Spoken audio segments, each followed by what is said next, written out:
ಕೃಷ್ಣನ ಕಥೆಯನ್ನು ಕೇಳೋ ಮನುಜ, ಜ್ಞಾನದ ಕಣ್ಣನು ಬೇಡೋ. ವಸುದೇವ ಸುತಂ ದೇವಂ ಕಂಸಚಾಣೂರಮರ್ದನಂ ದೇವಕೀ ಪರಮಾನಂದಂ ಕೃಷ್ಣಂ ವಂದೇ ಜಗದ್ಗುರು. ಎಲ್ಲರಿಗೂ ನಮಸ್ಕಾರ.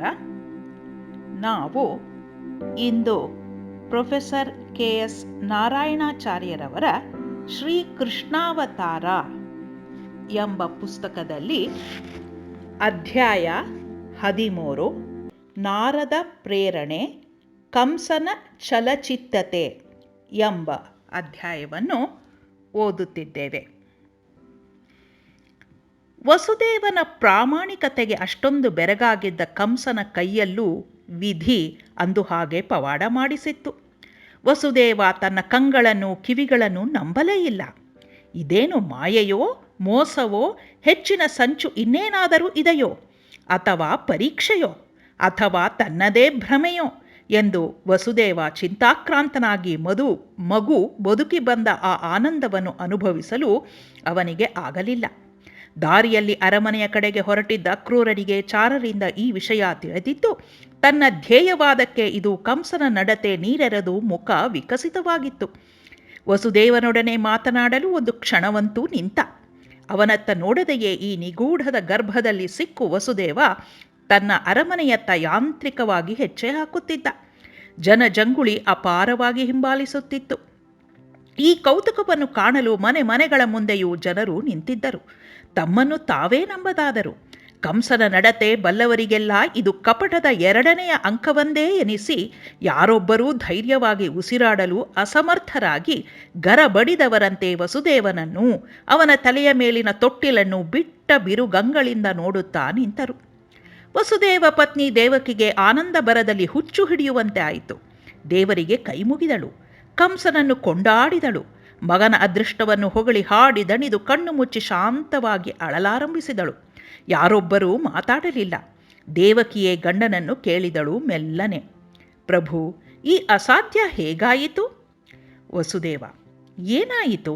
ನಂಬಿಕೆಗೆ ಮೀರಿದ ಒಂದು ನಡೆದಾಗ ಕಾಲ ಕಾದು ನೋಡಬೇಕು. ಈ ರಾಕ್ಷಸ ಚಪಲಚಿತ್ತ. ಅವನ ಉದ್ದೇಶವೇ ತಿಳಿಯುವುದಿಲ್ಲ. ಈಗಂತೂ ಮಗುವಿಗೆ ಜೀವ ಉಳಿದಿದೆ. ಬೇರಾರ ಜೀವಕ್ಕೆ ಸಂಚಕಾರ ಬಂದೀತೋ ನೋಡೋಣ. ಹಿಗ್ಗಲೂ ಬೇಡ, ಕುಗ್ಗಲೂ ಬೇಡ, ಯಾವುದು ನಮ್ಮದಲ್ಲ ಎಂದುಕೊಂಡು ಇದ್ದು ಬಿಡುವುದೇ ಲೇಸು. ದೇವಕಿ, ನಡೆದದ್ದಾದರೂ ಏನು? ವಸುದೇವ ಹೇಳುತ್ತಾನೆ, ಯಾರೂ ನಂಬದಾದರು. ಆ ಪುತ್ರೋತ್ಸವ ಆಚರಿಸಲು ಅಂದು ಯಾರಿಗೂ ಉತ್ಸಾಹ ಬರಲಿಲ್ಲ. ಅರಮನೆಯ ಉಡುಗೊರೆಗಳೆಲ್ಲ ವಸುದೇವ ಬಡವರಿಗೆ ಕೊಟ್ಟು ಖಾಲಿ ಮಾಡಿದ. ಶ್ರಾವಣದ ಆ ಸಂಜೆ ಸೂರ್ಯ ಮುಳುಗಿದ್ದು ಯಾರಿಗೂ ತಿಳಿಯದಂತೆ ಸಾಂದ್ರ ಮೋಡಗಳು ಪಶ್ಚಿಮ ಆಗಸದಲ್ಲಿ ತುಂಬಿಕೊಂಡಿದ್ದವು. ಕಂಸನ ಪ್ರಸನ್ನತೆ ಕೋಪಗಳಿಗೆ ಅಂದು ಯಾರಿಗೂ ವ್ಯತ್ಯಾಸ ತಿಳಿಯದಂತೆ, ಹಗಲು ರಾತ್ರಿಗಳು ವ್ಯತ್ಯಾಸ ತಿಳಿಯದಂತೆ ಸೂರ್ಯ ಪಂಚಾಂಗದಲ್ಲಿಯೇ ಹುಟ್ಟಿ ಪಂಚಾಂಗದಲ್ಲಿಯೇ ಮುಳುಗಿದ. ಅತ್ತ ವಸುದೇವ ಹೊರಟ ಮೇಲೆ ಕಂಸನ ಮನದಲ್ಲಿ ನಾನಾ ವಿಚಿತ್ರ ಮಿಶ್ರ ಭಾವಗಳು ಎದ್ದು ಕುಣಿಯಲಾರಂಭಿಸಿದವು. ತಾನೇನು ಮಾಡಿದರೂ ಏಕೆ ಜನ ತನ್ನನ್ನು ನಂಬಲೊಲ್ಲರು? ತಾನು ಅಷ್ಟು ನಿಷ್ಕರುಣಿಯೇ? ಪ್ರಾಣ ಭಯ ಬಂದರೆ ಬೇರೆಯವರು ಏನು ಮಾಡುವರೋ ಅದನ್ನೇ ತಲ್ಲವೇ ತಾನು ಮಾಡಿದ್ದು. ಎಲ್ಲ ಚೆನ್ನಾಗಿ ನಡೆದಿತ್ತು. ತನ್ನ ಪರಿವರ್ತನೆಯ ಅಧ್ಯಾಯ. ಈ ಶನಿ, ಆ ಅಶರೀರವಾಣಿ ಎಲ್ಲವನ್ನೂ ಬೇರೆ ಮಾಡಿಬಿಟ್ಟಿತು. ಎಲ್ಲಿಂದ ಬಂತು ಅದು? ಎಲ್ಲಾದರೂ ಹಾಳಾಗಿ ಹೋಗಲಿ, ಮುಗಿದ ಹೋದ ಅದನ್ನು ಈಗ ವಿಮರ್ಶಿಸಿ ಮಾಡುವುದೇನು? ಸರಿಯಾದ್ದು ಮಾಡಿದರೂ ಈ ಯಾದವರು ನನ್ನನ್ನು ಏಕೆ ನಂಬಲೊಲ್ಲರು? ಬುದ್ಧಿಗಲಿಸಿದರೆ ಬಯ್ಯುವ, ಮನುಷ್ಯ ಸಹಜವಾಗಿ ನಡೆದುಕೊಂಡರೆ ಶಂಕಿಸುವ, ದೂಷಿಸುವ ಇವರನ್ನೇನು ಮಾಡಬೇಕು? ಅದಿರಲಿ, ಮಗುವನ್ನು ಕಂಡೊಡನೆಯೇ ಎಂದೂ ಬಾರದ ಒಂದು ವಿಶೇಷ ಭಾವ ತನಗೆ ಬಂದದೇಕೆ? ಏನು? ಕರುಣೆ ಎಂಬರಲ್ಲ ಅದನ್ನು. ಕರುಣೆ ಕಂಸರಿಗೆ ಅನುಭವಕ್ಕೇ ಬಾರದ ಭಾವ. ಆವರೆಗೆ ಅದನ್ನೇ ಬೆಳೆಸುತ್ತಾ ಹೋದರೆ ಈ ಪುಂಡ ಯಾದವರ ಹುಟ್ಟಡಗಿಸುವುದು ಹೇಗೆ? ಹೀಗೆ ಚಿಂತಿಸುತ್ತಾ ಕಂಸ ಒಳಮನೆಗೆ ನಡೆದ. ಎಂದಿನ ಯಾವ ಕಾರ್ಯಕ್ರಮದಲ್ಲೂ ಮನಸ್ಸು ಸ್ಥಿರವಾಗಿ ನಿಲ್ಲಲೊಲ್ಲದು. ಯಾಂತ್ರಿಕವಾಗಿ ಮಾಡಲೇಬೇಕಾದ್ದನ್ನು ಮಾತ್ರ ಮಾಡುತ್ತಾ ಆಗಾಗ ಮದಿರಾಶ್ರಯ ಪಡೆಯುತ್ತಾ ಕೂತು ನಿಂತು ಮಲಗಿ ಅಡ್ಡಾಡಿ ಬಳಲಿ ಕಂಸ ಹೇಗೋ ಕಾಲವನ್ನು ಸಂಜೆಯ ತನಕ್ಕೆ ನೂಕಿದ. ಈ ಹಾಳು ಕಾಲವನ್ನು ಯಾರು ಯಾಕೆ ನಿರ್ಮಿಸಿದರೋ? ಅದಿಲ್ಲದ ಏನೂ ಇಲ್ಲದ ಪರಿಸ್ಥಿತಿಯೊಂದಿದ್ದರೆ ಎನ್ನುತ್ತಾ ಮತ್ತೆ 2 ಹೂಜಿ ಮದ್ಯವನ್ನು ಕಂಸ ಖಾಲಿ ಮಾಡಿ ತೂರಾಡುತ್ತಾ ಸುಖಾಸನವೊಂದರಲ್ಲಿ ಆ ವಿಸ್ತಾರ ಸಭಾಮಂಟಪದಲ್ಲಿ ಕುಳಿತ. ಇದ್ದಕ್ಕಿದ್ದಂತೆಯೇ ಸಭೆಯ ದುಂಡನೆಯ ನುಣ್ಣನೆಯ ಫಳಿಸುವ ಕಂಬಗಳು ಚಲಿಸುತ್ತಾ ಒಗ್ಗೂಡುತ್ತಾ ತನ್ನ ಕಡೆಗೆ ನಡೆದು ಬರುವುದಿರುವಂತೆ ಭಾಸವಾಯಿತು. ಕಂಸ ಮೈನವಿರೆದ್ದು ಬೆವರಿ ಕಣ್ಣುಜ್ಜಿ ಮತ್ತೆ ತೆರೆದು ನೋಡಿದ. ಹೌದು, ಕಂಬಗಳು ತನ್ನನ್ನೇ ಕುರಿತು ಧಡ್ ಧಡ್ ಸಪ್ಪಳ ಮಾಡುತ್ತಾ ಬರುತ್ತಿರುವಂತೆ ಕಂಡವು. ಕಂಸ ಕಿರುಚಿಕೊಂಡ. 10 ಬಿಚ್ಚುಗತ್ತಿಯೂ ಭಟರು 100 ಆಳುಗಳು ಚೇಟಿಯರು ಓಡಿ ಬಂದು ಏನಪ್ಪಣೆ ಎಂಬಂತೆ ಆಜ್ಞೆ ಎದುರು ನೋಡುತ್ತಾ ನಿಂತರು. ಏಯ್ ನಾಯಿಗಳ, ಏನು ಇತ್ತ ನೋಡುತ್ತೀರಿ? ಆ ಸುಟ್ಟ ಕಂಬಗಳನ್ನು ಹಿಡಿದು ನಿಲ್ಲಿಸಿರೋ, ನನ್ನನ್ನು ಕೊಲ್ಲಲು ನನ್ನತ್ತ ಸಾಲು ಹಿಡಿದು ಬರುತ್ತಿವೆ ಎಂದು ಕಂಸ ಒದರಾಡಿದ. ಭಟರು ಒಬ್ಬರ ಮುಖ ಒಬ್ಬರು ನೋಡಿಕೊಂಡರು. ಯಾವ ಕಂಬಗಳು? ಏಕೆ ಸುಡಬೇಕು? ಎಲ್ಲಿ ಬರುತ್ತಿವೆ? ಒಂದೂ ತಿಳಿಯಲಿಲ್ಲ. ಕಂಸನ ಕಣ್ಣಿಗೆ ಈಗ ಬೇರೊಂದು ದೃಶ್ಯ ಬೀಳುತ್ತಿದೆ. ಕಂಬಗಳು ಒಂದರೊಡನೊಂದು ಹೋರಾಡಿ ಪುಡಿಯಾಗುತ್ತಿವೆ. ಮುರಿದ ಕಂಬದ ಬೊಡ್ಡೆಗಳು ತನ್ನ ಮೇಲೆ ಉರುಳಿ ಬೀಳುವುದರಲ್ಲಿವೆ. ತಪ್ಪಿಸಿಕೊಳ್ಳಲು ಕಂಸ ಎದ್ದು ಗಾಬರಿಯಿಂದ ತನ್ನ ಆಸನದ ಹಿಂದೆ ಅವಿತುಕೊಳ್ಳುತ್ತಾನೆ. ದೇವಾ, ಏನು ನೋಡುತ್ತಿರುವಿರಿ? ಈ ನಿರ್ಜೀವ ಕಂಬಗಳನ್ನು ನಿಯಂತ್ರಿಸಲು ಯೋಗ್ಯತೆ ಇಲ್ಲದ ನೀವು ಯಾರ ಲಂಚ ತಿಂದವರು? ಯಾರ ಊಳಿಗದವರು? ಯಾರ ಉಪಕಾರಕ್ಕಾಗಿ ದೆವ್ವಗಳಂತೆ ಹಾಗೆ ನಿಂತಿರುವಿರಿ ಎಂದು ಬೈದು ರೇಗಾಡಿದ. ಭಟರಿಗೆ ಏನೂ ತಿಳಿಯಲಿಲ್ಲ. ಮದ್ಯದ ಅತಿರೇಕವಿರಬೇಕೆಂದುಕೊಂಡು 10 ಜನ ಅವನನ್ನು ಹಿಡಿದು ಅನಾಮತ್ತಾಗಿ ಎತ್ತಿ ಅವನ ಸುಪ್ಪತ್ತಿಗೆಯಲ್ಲಿ ಮಲಗಿಸಿ ಬಿಗಿಯಾಗಿ ಕಂಬಳಿ ಹೊದಿಸಿ ಕಾವಲು ನಿಲ್ಲುತ್ತಾರೆ. ಮೊದಲು ಪ್ರತಿಭಟಿಸುತ್ತಾ ಕ್ರಮೇಣ ಒದರಾಟ ಕಡಿಮೆಯಾಗುತ್ತಾ ಕಂಸ ಗೊಣಗುತ್ತಾ ಕಣ್ಣು ಮುಚ್ಚಿ ಮುಚ್ಚಿ ತೆರೆಯುತ್ತಾನೆ. ಮತ್ತೆ ಅದೇ ಕರಿಯ ಕಂಬಗಳು ಒಂದೊಂದರ ಮೇಲೂ 8 ಎಂಬ ಅಂಕೆ ಬರೆದುದನ್ನು ನೋಡುವನಂತೆ ಎದ್ದು ಪ್ರಾಣ ಭೀತಿಯಿಂದ ಬೆರಗು ಗಣ್ಣಿನಿಂದ ಆ ಕುಣಿದಾಡುವ 8ರ ಕಂಬ ಕಣ್ಣಿನಿಂದಲೇ ಸುಟ್ಟು ಬಿಡುವನಂತೆ ನೋಡುತ್ತಾನೆ. ಕಂಬಗಳು ಕುಣಿದು ಮಾಯವಾಗುತ್ತವೆ. ಕಂಸ ಅರ್ಧ ಎದ್ದವನು ಕುಸಿದು ಕಣ್ಣು ಮುಚ್ಚುತ್ತಾನೆ. ಕನಸಲ್ಲ, ನನಸಲ್ಲ ಎಂಬ ಅವಸ್ಥೆಯಲ್ಲಿ ಅವನ ಮನಃಪಟಲದಲ್ಲಿ ನಾರದರು ಕಾಣಿಸಿಕೊಳ್ಳುತ್ತಾರೆ. ನಾರದ: ಕಂಸ, ಏನು ಭಯಸಾಗರದ ಆಳದಲ್ಲಿ ಮುಳುಗಿರುವಂತಿದೆ? ಏನು ಭೀತಿಯ ಕಾರಣ? ಕಂಬಗಳಿಗೆ ಹಾಗೆ ಧೀರನಾದ ನೀನು ಹೆದರುವುದೇ? ಕಂಸ: ತ್ರಿಲೋಕಜ್ಞರು ತ್ರಿಲೋಕ ಸಂಚಾರಿಗಳು ಆದ ನಿಮಗೆ ತಿಳಿಯುವುದೇನು? ಪ್ರಾಣಭಯ ಎಂಬುದು ಯಾರಿಗಿಲ್ಲ? ಅದು ಇದ್ದವನಿಗೆ ನೆಮ್ಮದಿಯಂತೂ. ಕಂಬಗಳಿಗೆ ಏಕೆ ಹೆದರುವೆ ಎಂದು ಕೇಳುತ್ತೀರಿ? ಕಂಬವೇ ಅಲ್ಲವೇ ಹಿರಣ್ಯಕಶಿಪುವಿನ ಮೃತ್ಯುವಿಗೆ ಕಾರಣವಾದದ್ದು. ಅದರ ಮೇಲೆ 8 ಎಂದು ಬೇರೆ ಬರೆದಿತ್ತು. ಹೆದರದೆ ಏನು ಮಾಡಬೇಕು? ನಾರದ ಗಹಗಹಿಸಿ ನಗುತ್ತಾ: ನೀನು ಇಷ್ಟು ಪುಕ್ಕೋ ಎಂದು ನಾನು ತಿಳಿದಿರಲಿಲ್ಲ. 8 ಎಂದು ನೀನು ನೋಡಿದ್ದರಿಂದ ಏನೋ ನೆನಪಾಯಿತು. ಎಚ್ಚರಿಸಿ ಹೋಗಲು ಬಂದೆ. ಕಂಸ: ಏನು? ನನಗೆ ಎಚ್ಚರಿಕೆಯೇ? ನೀವು ಕಲಹಪ್ರಿಯರು ಎನ್ನುತ್ತದೆ ಈ ಲೋಕ. ಹೊಸ ಜಗಳದಲ್ಲಿ ನನ್ನನ್ನು ಸಿಲುಕಿಸಲು ನೀವು ಬಂದಿಲ್ಲವಷ್ಟೇ. ನಾರದ: ನಾರಾಯಣ ನಾರಾಯಣ ಎನ್ನುತ್ತಾ ಕಿವಿಗಳನ್ನು ಮುಚ್ಚಿಕೊಳ್ಳುತ್ತಾ: ಕಂಸ, ನಿನ್ನ ವಿವೇಕ ಇಷ್ಟೇನೆ? ಲೋಕದಲ್ಲಿ ಆಗುವ ಜಗಳಿಗೆಲ್ಲ ನಾರದನೇ ಕಾರಣನೇ? ಜನರ ಅವಿವೇಕವೇ? ಅಂದು ಅಶರೀರವಾಣಿ ಏನೋ ಹೇಳಿದಾಗ ಆ ನಾರದ ಅಲ್ಲಿದ್ದನೇ? ಕಂಸ: ನನ್ನ ಪ್ರಾಣವನ್ನೇ ಅದು ಹೆದರಿಸಿದಾಗ ನೀವು ಎಲ್ಲಿದ್ದೀರಿ? ನಾರದ: ನನ್ನ ಹೆಸರಿನ ಅರ್ಥವನ್ನು ನಾನೇ ಹೇಳಬೇಕೋ? ನರ ಸಂಬಂಧಿನಂ ಅಜ್ಞಾನಂ ದ್ಯತಿ ಖಂಡಯತಿ ಎಂಬಂತೆ ಜೀವ ಮಾತ್ರಕ್ಕೆ ಸಂಭಾವ್ಯವಾದ ಅಜ್ಞಾನವನ್ನು ಮೀಟಿ ಎಬ್ಬಿಸಿ ನಿವಾರಿಸುವುದೇ ಈ ನಾರದನ ಮೊದಲನೆಯ ಕರ್ತವ್ಯ. ವೀಣೆ, ತಂಬೂರಿ, ಗೋಟು ವಾದ್ಯಗಳನ್ನು ನೋಡಿರುವೆಯಲ್ಲ.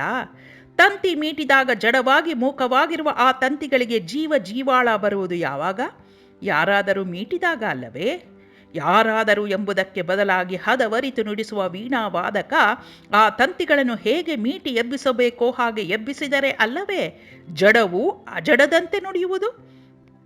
ಜಡ ಸದೃಶವಾದ ನಿನ್ನಂತಹವನ ವ್ಯಕ್ತಿತ್ವದಲ್ಲೂ ಜ್ಞಾನದ ತಂತಿಗಳನ್ನು ಮೀಟಿ ಎಚ್ಚರಿಸಿ ಜೀವನವನ್ನು ಗೀತೆಯಂತೆ ನುಡಿಸಿ ಹೋಗುವುದೇ ಈ ನಾರದನ ಕರ್ತವ್ಯ. ಆ ಕರ್ತವ್ಯವನ್ನು ಅಂದು ಅಶರೀರವಾಣಿಯೇ ಮಾಡುತ್ತಿದ್ದರಿಂದ ನನಗೆ ಅಲ್ಲಿ ಕೆಲಸವಿರಲಿಲ್ಲ, ಬರಲಿಲ್ಲ. ಕಂಸ: ಈಗ ಆ ಮೀಟುವ ಕೆಲಸ ಇದೆ ಎಂದು ಬಂದಿರೋ ಹೇಗೆ? ನಾರದ: ಈ ನಾರದ ಕೆಲಸವಿಲ್ಲದೆ ಸುತ್ತಾಡುವ ಅಲೆಮಾರಿಯಲ್ಲ, ನಿನಗೂ ಗೊತ್ತಲ್ಲ. ಕಂಸ: ಆ ಮೀಟುವುದರಲ್ಲಿ ಜಗಳ ಇಲ್ಲವೇ? ನಾರದ: ನಿತ್ಯ ಜಗಳ ಸೃಷ್ಟಿಸುವ ದೊರೆಗೆ ಜಗಳ ಎಂದರೆ ಭಯವೇ? ಕಂಸ: ಬಿಸಿ ಎಣ್ಣೆ ನೆತ್ತಿಯ ಮೇಲೆ ಸುರಿದು ಅಭ್ಯಂಜನವೆನ್ನುವ ನೀವು ಮಾತಿನ ಚತುರರು. ಹೇಳಿ, ಆ ನಿಮ್ಮ ಇನ್ನೊಂದು ಕರ್ತವ್ಯವೇನು? ನಾರದ: ಜಗತ್ ಕಲ್ಯಾಣ. ಬೇರೇನು? ಕಂಸ ನಗುತ್ತಾ, ನನಗೆ ಜಗದ್ವಿರೋಧಿ ಎಂಬ ಹಣೆಪಟ್ಟೆಯನ್ನು ಲೋಕ ಹಚ್ಚಿಯಾಗಿದೆ. ಇಂಥವನ ಕೈಲಿ ಲೋಕ ಕಲ್ಯಾಣವೇ? ಏನು ಮೋಡಿ ಸ್ವಾಮಿ ನಿಮ್ಮ ಮಾತು, ಅರ್ಥವಾಗುವಂತೆ ಹೇಳಿ. ನಾರದ, ಜಗತ್ತಿಗೆ ವಿರೋಧಿಗಳು ಯಾರೆಂದು ನಿರ್ಧರಿಸುವವರು ನಾನೂ ಅಲ್ಲ, ನೀನೂ ಅಲ್ಲ, ಬೇರೊಬ್ಬ ಇದ್ದಾನೆ. ಕಂಸ, ದೇವರಂದೆಲ್ಲವೇ ನೀವು ಹೇಳ ಹೊರಟದ್ದು? ಅವನ ಹೆಸರನ್ನು ಹೇಳುವುದಿದ್ದರೆ ಹೊರಟು ಹೋಗಿ, ಇಲ್ಲಿ ನಿಮಗೆ ಕೆಲಸವಿಲ್ಲ. ನಾರದ, ನಾರಾಯಣ ನಾರಾಯಣ ಎನ್ನುತ್ತಾ ತಮ್ಮ ಮಹತೀ ವೀಣೆಯನ್ನು ಮೀಟುತ್ತಾ ಒಂದು ದಿವ್ಯವಾದ ಹಾಡನ್ನು ಹಾಡುತ್ತಾ ಪಲ್ಲವಿಯಲ್ಲಿ ನಿಲ್ಲಿಸಿ, ನಿನಗೆ ಎಚ್ಚರವನ್ನು ನೀಡಬಂದರೆ ಹೋಗು ಎನ್ನುವೆ. ನೀನು ನುಡಿಯುವ ತಂತಿಯಲ್ಲ, ಎಮ್ಮೆ ಎಳೆಯುವ ಹಗ್ಗ ಎಂದು ತಿಳಿಯಲಿಲ್ಲ. ತಂತಿಯೇ ಇಲ್ಲದ ವಾದ್ಯದಲ್ಲಿ ವೈಣಿಕನಿಗೆ ಏನು ಕೆಲಸ? ಬರುತ್ತೇನೆ ಎನ್ನುತ್ತಾ ಹಾಡಿನ ಚರಣವನ್ನು ಹಾಡುತ್ತಾ ಹೇಳುತ್ತಾರೆ. ಕಂಸನಿಗೂ ಆ ಹಾಡು ಮೋಹಕವಾಗಿ ಕೇಳಿಬರುತ್ತದೆ. ಮತ್ತೆ ನುಡಿಸಿ ಎಂದು ಹೇಳಿ ಕೇಳುತ್ತಾನೆ. ನನಗೆ ಸಂಗೀತ ಗಂಧವಿಲ್ಲದಂತೆ ಬ್ರಹ್ಮ ಏಕೆ ಸೃಷ್ಟಿಸಿದ? ನಾರದ, ಬ್ರಹ್ಮ ಯಾವುದನ್ನು ಅಪೂರ್ಣವಾಗಿ ಸೃಷ್ಟಿಸುವುದಿಲ್ಲ. ಅವನಿಗೆ ಮೇಲಿನವನ ಅಪ್ಪಣೆ ಆಗಿದೆ. ಕೊಟ್ಟ ಬೀಜಾಂಶ ಜೀವಾಳಗಳೆಲ್ಲ ರೂಢಿಸಿ ಐಶ್ವರ್ಯವನ್ನಾಗಿಸುವುದು ಈ ಜೀವನ ಕೈಲೇ ಇದೆ. ಕಂಸ, ಹಾಗಾದರೆ ಸಂಗೀತಾಭ್ಯಾಸ ಮಾಡಲೇ? ನಾರದ, ಏನು, ಅಂತ್ಯಕಾಲದಲ್ಲೇ? ಕಂಸ ಚೇಳು ಕುಟುಕಿದಂತೆ ಈಗ ಸಂಕಟ ಪಡುತ್ತಾ, ನನಗೆ ಅಂತ್ಯಕಾಲವೆನ್ನುತ್ತೀರಾ? ನಾರದ, ಅಶರೀರವಾಣಿ ಹೇಳಿದ್ದು ಅದನ್ನೇ ಅಲ್ಲವೇ? ಕಂಸ, ಅದರ ಮನೆ ಹಾಳಾಯಿತು. ನಾನು ಕಂಸನಾಗುವ ಬದಲು ನಿಮ್ಮ ಹಿಂದೆ ಹಾಡುತ್ತಾ ಬರುವ ಜನ್ಮವಾಗಿದ್ದರೆ ಚೆನ್ನಾಗಿತ್ತು. ನಾರದ, ಆ ಜ್ಞಾನವನ್ನು ಜೀವಿಗಳಿಗೆ ಕೊಡುವುದೇ ನನ್ನ ಕರ್ತವ್ಯ. ಕಂಸ, ಲೋಕ ಕಲ್ಯಾಣಕ್ಕೂ ಇದಕ್ಕೂ ಏನು ಸಂಬಂಧ? ನಾರದ, ಅಂತ್ಯಕಾಲದಲ್ಲಿ ಭಸ್ಮಾಸುರ ನಾಟ್ಯಶಾಸ್ತ್ರ ಕಲಿತ ಹಾಗಾಯಿತು ಈ ನಿನ್ನ ಪ್ರಶ್ನೆ, ನಿನ್ನ ಮಾತಿನ ಜಾಡು. ಕಂಸ ತಿಳಿಯಲಿಲ್ಲ. ನಾರದ, ನಾನು ಹೇಳಿದರೂ ನಿನಗೀಗ ತಿಳಿಯುವ ಸ್ಥಿತಿಯಲ್ಲಿಲ್ಲ. ಆದರೂ ಕನಿಕರದಿಂದ ಹೇಳುತ್ತೇನೆ. ಲೋಕ ಕಲ್ಯಾಣ ಇರುವುದೇ ನಿಶ್ಚಿಂತ ಜೀವಿಗಳ ಕೈಯಲ್ಲಿ. ಆ ನಿಶ್ಚಿಂತತೆಗೆ ಭಗವಂತನಲ್ಲಿ ವಿಶ್ವಾಸ, ಪ್ರೀತಿ, ಭರಸಮರ್ಪಣ ಭಾವ ಇರಬೇಕು. ಆಗ ಎಲ್ಲರ ಹೃದಯ ವೀಣೆಗಳು ಒಂದೇ ರಾಗಕ್ಕೆ, ಒಂದೇ ತಾಳಕ್ಕೆ ನುಡಿಯುತ್ತವೆ. ಅದನ್ನು ಭಸ್ಮಾಸುರ ಕಲಿಯಲಿಲ್ಲ. ಶಿವನನ್ನೇ ಸುಡುವ ನಾಟ್ಯ ಅವನಿಗೆ ಬೇಕಿತ್ತು. ಅದನ್ನು ಕೇಶವ ಮೋಹಿನಿಯಾಗಿ ಅವನಿಗೆ ಕಲಿಸಿದ ಬಗೆಯೇ ಬೇರೆ. ನೀನು ನನ್ನ ಹಿಂದೆ ಸುತ್ತಬೇಡ, ಮೊದಲು ನಿನ್ನನ್ನು ರಕ್ಷಿಸಿಕೊ. ಕಂಸ ಏನೂ ಅರ್ಥವಾಗದೆ ಕಣ್ಣು ಬಿಡುತ್ತಾ, ಅದನ್ನೇ ಹೇಳಿ ಸರಿಯಾದ ತಂತಿ ಮೀಟಿ ಹೋಗಿ. ನಾರದ ಹೊಟ್ಟೆ ಬಿರಿಯುವಂತೆ ನಗುತ್ತಾ, ಏನಯ್ಯ, ನಾರದ ಗಾನದಲ್ಲಿ ಅಪಸ್ವರ ಅಪಶ್ರುತಿ ಹುಡುಕುವ ಮಟ್ಟಕ್ಕೆ ಈಗಾಗಲೇ ವೈಣಿಕನಾಗಿ ಬಿಟ್ಟೆಯಾ? ಕಂಸ, ನೋಡಿದಿರಾ, ಈಗ ತಾನೇ ಹೇಳಿದಿರಿ ಈ ಜನ್ಮಕ್ಕೆ ನಿನಗೆ ಸಂಗೀತ ಹತ್ತುವುದಿಲ್ಲ ಎಂದು. ಈಗ ವೈಣಿಕ ಶಿಖಾಮಣಿ ಎನ್ನುತ್ತೀರಿ. ನಾರದ ಇದ್ದಕ್ಕಿದ್ದಂತೆ ವ್ಯಗ್ರನಾಗಿ, ಕಂಸ, ವಾಚ್ಯ ವ್ಯಂಗ್ಯಗಳ ಅರ್ಥವು ಅರಿಯದ ನಿನ್ನಲ್ಲಿ ಕನಿಕರ ಬರುತ್ತಿದೆ. ಎಲ್ಲರನ್ನೂ ಏಕೆ ಸಂಶಯದಿಂದ ನೋಡುವೆ? ಕಂಸ, ಎಲ್ಲರೂ ನನ್ನನ್ನೇಕೆ ಅದೇ ಸಂಶಯದಿಂದ ನೋಡುತ್ತಾರೆ? ನಾರದ, ಆ ಚರಿತ್ರೆಯನ್ನು ಇನ್ನೊಂದು ದಿನ ಹೇಳುತ್ತೇನೆ. ಕಂಸ, ಮಾತು ಮಾತಿಗೂ ಚರಿತ್ರೆ ಎಂದು ಎಲ್ಲೋ ಹುಡುಕಿದ್ದೀರಿ, ಎಷ್ಟೊಂದು ಸರಕು. ನಾರದ, ನನ್ನ ಹಾಡುಗಳ ಸಾಹಿತ್ಯಕ್ಕೆ ಅದೇ ಸಾಮಗ್ರಿ ಕಂಸ. ಎಲ್ಲವೂ ನಾರಾಯಣ ಶಬ್ದಾರ್ಥದಲ್ಲೇ ಮುಗಿಯುತ್ತದೆ.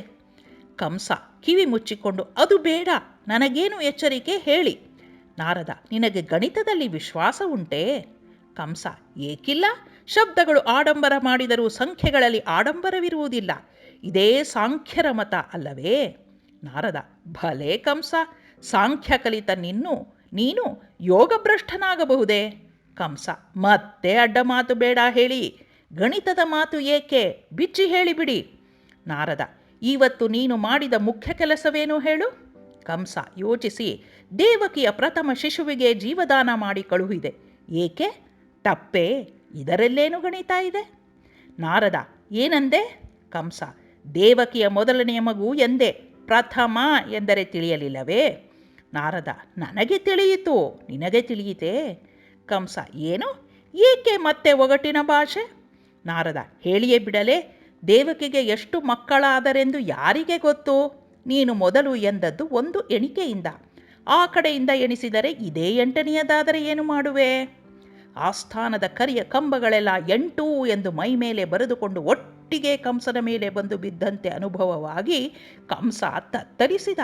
8 ಎಂದರೆ ಅದೋ ಎಂದುಕೊಂಡ. ಕಂಸ, ಆ ಕಡೆಯಿಂದ ಎಣಿಸುವವರಾರು?